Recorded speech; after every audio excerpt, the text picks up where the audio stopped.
In a word, no.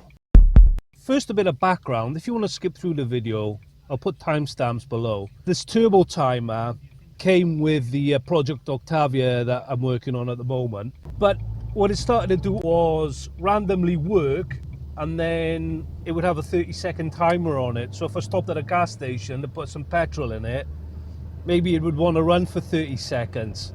That in itself, not a problem, but the little adjuster on it had also broken, so there was no way for me to switch it off. I had to wait for the 30 seconds. It didn't happen all the time, but it was enough for me to want to fix it. So I'd seen the Apexi auto timers, the turbo timers, on AliExpress. So I thought I'd give them a shot, why not? I mean, they're only, what were they, like 15 euro, 18 euro. I saw that some of the listings, they have a photo of an Apexi boxing, most don't. Some of them have photos of the Apexi instructions, most don't. So I was thinking, like the photos that were there and the instructions that were there, it kind of looked very similar to the Apexi Turbo Timer, the genuine one. So I thought, maybe, is there a chance that this is just old stock that Apexi had in Japan, and they've just offloaded it, and somehow someone in China has got hold of it, and they've just got, you know, thousands of these turbo timers to move, because it's quite an old product now. It's got to be out for, it's got to be 20-year-old product. So I was thinking maybe it's a chance it's genuine, or perhaps Apexi use a Chinese factory and somehow the factory has shafted Apexi. Either way, I thought it was worth taking a risk for the cost of it and see if it is actually a genuine product. So it arrived today, and I fitted it to the car today, and the first thing that struck me was the box. The box looks really good, really good. Great colors on it, great graphics. It says Apexi on it. It's even got holograms on it. It really looks A1. Okay, so I've opened it up. Again, it looks fantastic. It's got the same loom. It's got the instructions in it. The instructions are not great. They are printed on A4 paper. I don't recall what the instructions are like in genuine auto timers. They could make it into a book, but it's also possible they put it into A4 paper as well. And to be honest, even the A4 paper seemed Japanese. If you've ever had Japanese products, like the paper has got a certain feel to it, kind of a soft feel, and it kind of felt like that as well. So everything was saying, oh my God, you know, lucky job here. I've got a genuine auto timer. So far so good. I've gone into the car, starting to uninstall the original one that was in the car, the one that's broken. So the first thing that struck me was I've put the two head units together, and I can see immediately that there's a difference. The font for the genuine one is bold, whereas the font for the Chinese one, the one from AliExpress, is not in bold. This is for the writing that's on the right of the unit. And then on the left of the unit, the Apexi logo is also different. On the genuine Apexi unit, it's a bit more stretched out, whereas on the Chinese one, it's a bit more compact. Again, if you didn't have the two units back to back to compare, you'd probably think that there was nothing in it. And also, with regards to the head unit, the finish on it is not great. It's not like a smooth finish. It's not like a matte finish. It's kind of glossy. It's kind of uneven.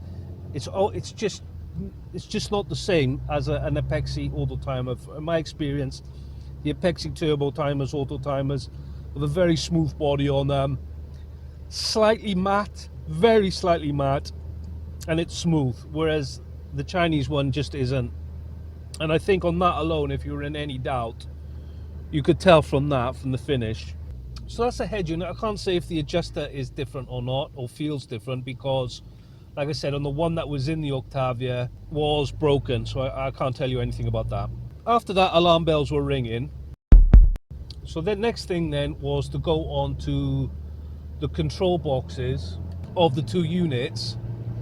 And to be fair, from the outside they look the same. I mean, the connector on the head unit going into the main relay is the same, but the cables are different. They're not labeled the same. Well, not labeled the same. They don't have the same colors, whereas the Apexi maybe has got a solid color and small dots on it. The Chinese one is just solid color, cables. There's nothing special about the cables at all, just generic off the shelf. Whereas you can tell the Apexi cables are more like something you'd see in a car with regards to the dots and the stripes and what have you to differentiate them. Another thing with the cables was it was obvious that the cables on the Apexi relay were much beefier than the cables on the Chinese one, and I'm talking about the 3 power cables that connect to the ignition barrel. Super beefy on the Apexi, kind of meh on the Chinese one. So that was a bit of a worry there. I was thinking of stopping because potentially that is a major problem, potential fire hazard. But I've looked at the cables, the OE cables that go into the ignition barrel, and to be fair, they kind of look the same size as the ones on the Chinese one. So I think Apexi have just gone to town on their wiring loom and just made it, super beefy. It's like a really fat cable. And the other thing that put my mind at rest, touch wood, is that the cable, the actual cable in the Chinese one did seem to be quite good quality. Like it was a proper copper color. It was quite thick strands. It was quite, they weren't flopping about. They were quite stiff copper strands in it. So I thought, okay, we'll proceed. Okay, so we've done the cable, we've done the head unit. The next thing was the box. Outside, the boxes looked identical, except the Apexi one does have a part number sticker on the outside, which the Chinese one does not. Then I opened up the boxes, and there was 2 differences there. With the screws in the Chinese ones, they are silver and they're quite long, whereas the screws in the Japanese one are black and they're quite short. For opening them up, and then you could see like a really obvious difference between the two products. I think the Apexi one, the Japanese one, the genuine item, has got more components on it. It seems like it's got more capacitors and generally more going on. It's also got a potting compound or some sort of stiff silicone over the cables, which I think is a fantastic idea. Reduces the chances of those fatiguing, the soldering joints fatiguing over time.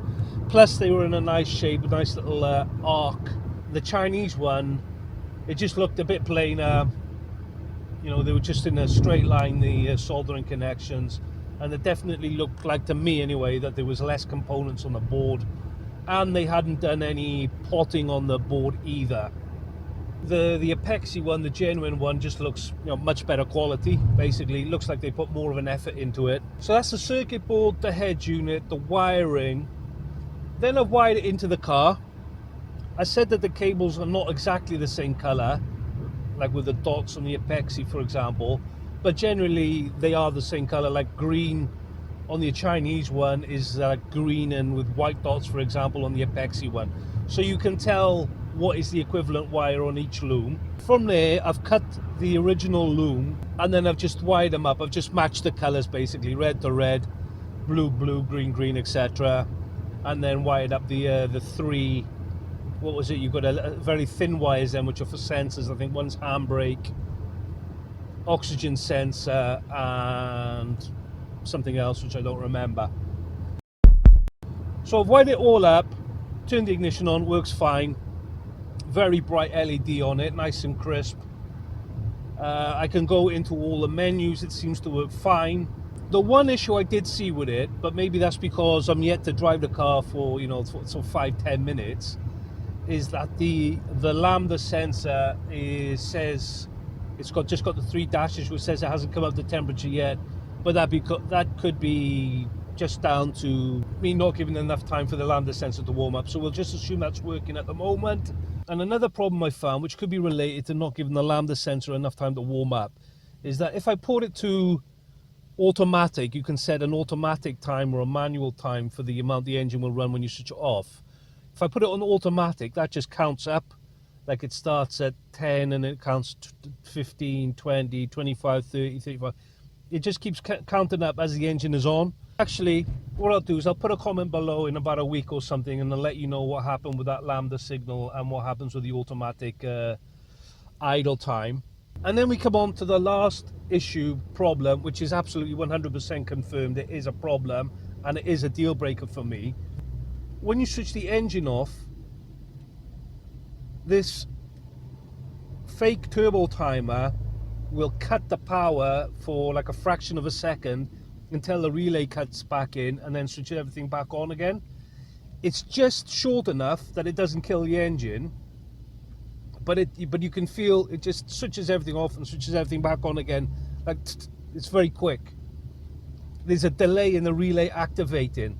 Now, personally, I don't like that. I don't want to be switching things on and switching them back on again really quickly. I don't like doing that once, but I definitely don't want to do it every time I get out the car and that thing is working. I don't want to go switching everything off and then switch back on again quickly. Maybe I'm worrying about nothing, but I don't like it doing that, and the original one never did that. If you switch the ignition off, there was no delay in the power, no skip. It would just continue running. It was a smooth process. So that is a deal breaker for me. I don't like the on and off. I don't want to damage anything electronically, and it is doing it to everything. So if it does cause a problem, it could be randomness, could be in God knows what systems. Am I going to take it off the car? No, I'm not. But what I am going to do is I'm just going to put it so it's off all the time. But that solves the original problem that I wanted to solve, i.e. coming to a petrol station and then having to wait 30 seconds for the timer to count down. Which would I recommend, considering that there's a massive difference in price? You know, I suppose you can get one delivered for like 15 euro, maybe 20 euro. The Chinese one, I expect the Japanese one delivered is probably going to be 120, 130. I'm not even sure if they're still available, but that's how much they used to be. Is it worth the extra money? I would say if you're going to put a turbo timer on the car, absolutely it is. Pay the extra money and get a proper product. God, you can just tell that they put the effort into it. It's just little things all over the product. You think, yeah, they've really thought this out and they've wanted to do a really good job. That's the video, guys. As always, if you enjoyed it, please give it a vote. If you're not a subscriber already, please subscribe. Helps the channel a lot, helps me as well, keeps the motivation up when I see people subscribing. That's it for now. Look after yourselves, and I'll see you again in the next video.